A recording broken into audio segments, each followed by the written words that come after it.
What's up, nerds? OBD back for MTG Next Door.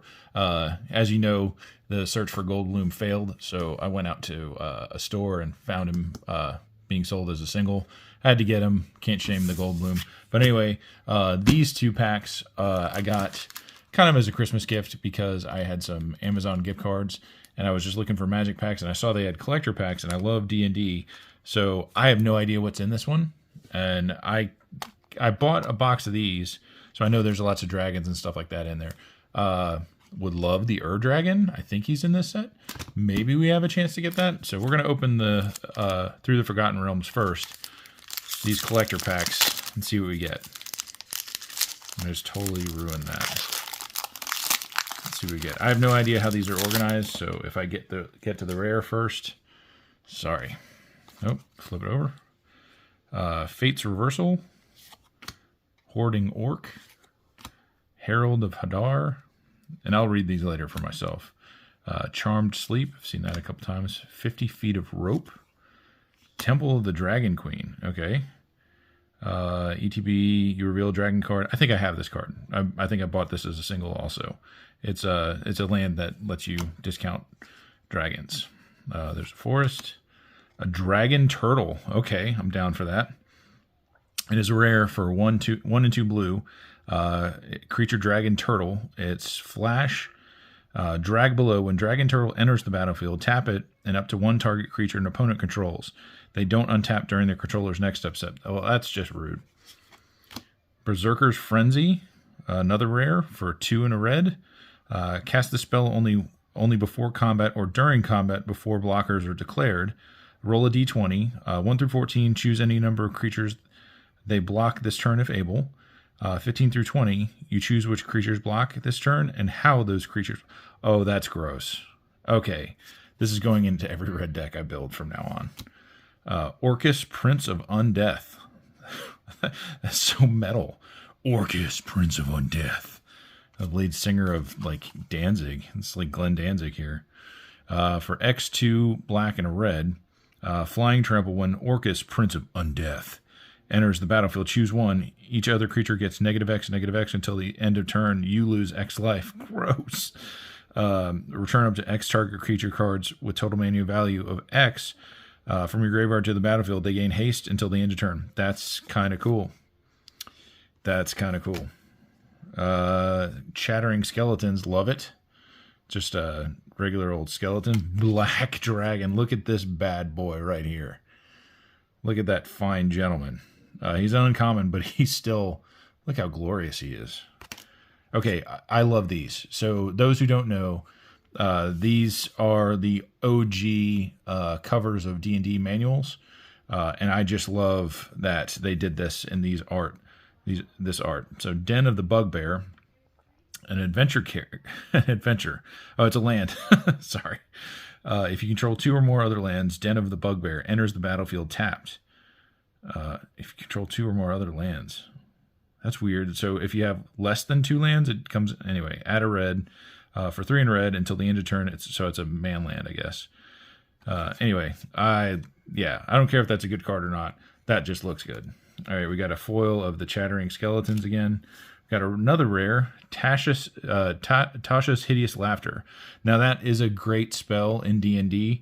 It basically makes your enemies fall down and they can't control themselves, and they just laugh themselves almost to death, like they're prone, so you can do more damage to them. So each opponent exiles cards from their top of their library until that player has exiled cards with a mana value of 20 or more. Oh, that's gross. So you basically just get rid of those cards. No, nobody wants them. Just you could depending on what you hit. If you keep on hitting lands, oh my god, that could be super gross. Okay, that was a fun pack. I like that. I'll read more into those later, but I gotta tell you, I think I've stumbled into a bad thing here with these collector packs because they're super fun. They're super expensive, but they're super fun. All right, so that's the token. All right, so this is Battle for Baldur's Gate. And there are actually a lot of cards in this set that I still need that I didn't pull from my box, like some of the gates and stuff like that. Random other cards that I'd want, but We'll see what we get. Vicious Battle Rager. Okay. Nature's Lore is a good card. Search for a forest. Scouting Hawk. Two-handed Axe. Kind of dope. Null Warband. Uncommon. Plains. I do have this guy in my Dragons deck. Skaknos Dragonheart. Yeah, so whenever he attacks, he gets +X until the end of turn, where X is the greatest power among other dragons you control. Dragons are big, right? So he's gonna get buffed every turn. So you got a big dragon on the board, he becomes a big baddie himself. Gut Tree Soul Zealot. Okay, cool. Imoen Mystic Trickster. Popular Entertainer. Working the poll there.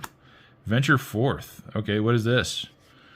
Exile cards from the top of your library until you exile a land card. Put that card onto the battlefield and the rest on the bottom of your library in a random order. Exile Venture Forth with 3 time counters on it.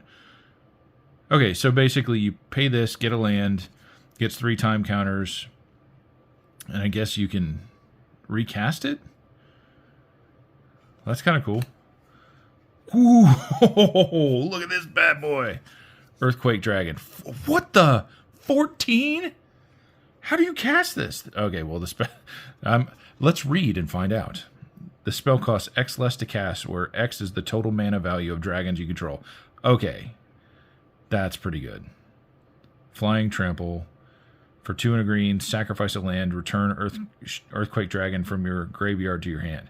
That's nasty. Look at that bad boy. So gross. Love it. What we got? Dinah here. Invoke Adept. Legendary creature human wizard. For 1 blue, red, and a white, you may activate abilities of other creatures you control as though those creatures had haste. Okay. Tap when you next activate an ability this turn by spending 4 more mana to activate it. Copy that ability. You may choose new targets. Okay, so that Calamax I pulled a couple turns. Maybe this has some synergy with that. I don't know. I'll look into it. I think that I saw the Commander's Quarters talk about this guy. Not really sure. Whatever. Anyway, so Alundo the Seer, legendary creature for 2 green and a blue. Tap, draw a card, then exile a card from your hand and put a number of time counters on it equal to its mana value. It gains, when the last time counter is removed from this card, if it's exiled, you may cast it without paying its mana cost. If you cast a creature spell this way, it gains haste until the end of turn. Then remove a time counter from each card that you own in exile. So you got to get other ways to cast a card from exile, but that's pretty cool. So maybe you get a bunch of 1 costs and just slam them onto the board from outside the... Oh, Stitch will like that guy. Flying Squirrels.